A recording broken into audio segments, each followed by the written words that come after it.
कहानी शुरू होती है एक 20 साल के लड़के विल हंटिंग से। वो बहुत गरीब मोहल्ले में रहता है, लेकिन काम करता है दुनिया की सबसे मशहूर university MIT, Massachusetts institute of technology में। सुनने में बड़ा अच्छा लगता है, लेकिन हकीकत ये है कि विल वहां कोई पढ़ाई नहीं करता।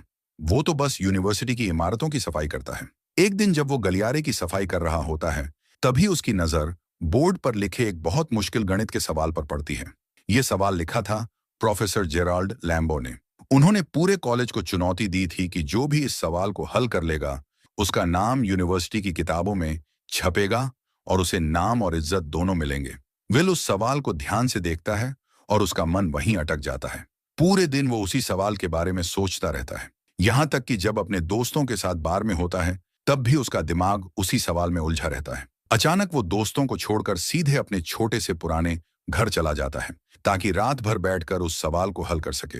घर में उसके पास बोर्ड नहीं होता, इसलिए वो बाथरूम के शीशे पर हल लिखता है और गलतियां मिटा मिटा कर कोशिश करता रहता है।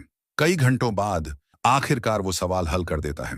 कुछ दिनों बाद जब वो काम पर जाता है, तो सफाई करते करते ही बोर्ड पर सही हल लिख देता है।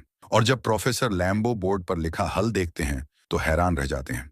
उन्हें विश्वास ही नहीं होता कि उनके किसी स्टूडेंट ने इतना मुश्किल सवाल इतनी जल्दी हल कर दिया। वो ये जानने के लिए बेचैन हो जाते हैं कि आखिर ये जीनियस है कौन। उसी शाम विल अपने दोस्तों के साथ बाहर घूम रहा होता है। रास्ते में उन्हें कुछ लोग मिलते हैं। उनमें से एक लड़का एक लड़की का मजाक उड़ाता है। विल उस लड़के को पहचान लेता है।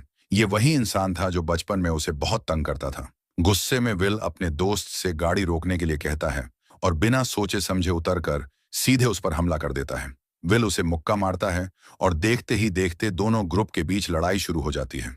थोड़ी देर में पुलिस वहां पहुंच जाती है। विल के दोस्त उसे बचाकर खींचने की कोशिश करते हैं, लेकिन तब तक देर हो चुकी होती है। पुलिस विल को गिरफ्तार कर लेती है। अगली सुबह प्रोफेसर लैम्बो अपने स्टूडेंट्स को लेक्चर देते हैं। सबकी नजर उन्हीं पर टिकी होती है, क्योंकि सब ये जानना चाहते हैं कि आखिर वो कौन है जिसने इतना मुश्किल सवाल हल किया। लेकिन क्लास में कोई भी इसका जवाब नहीं देता।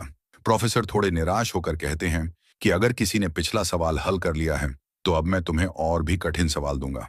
वो बताते हैं कि ये वही प्रॉब्लम है जिस पर वो और उनके साथी पिछले 2 साल से काम कर रहे हैं, और अब वही सवाल बोर्ड पर लिखा हुआ है।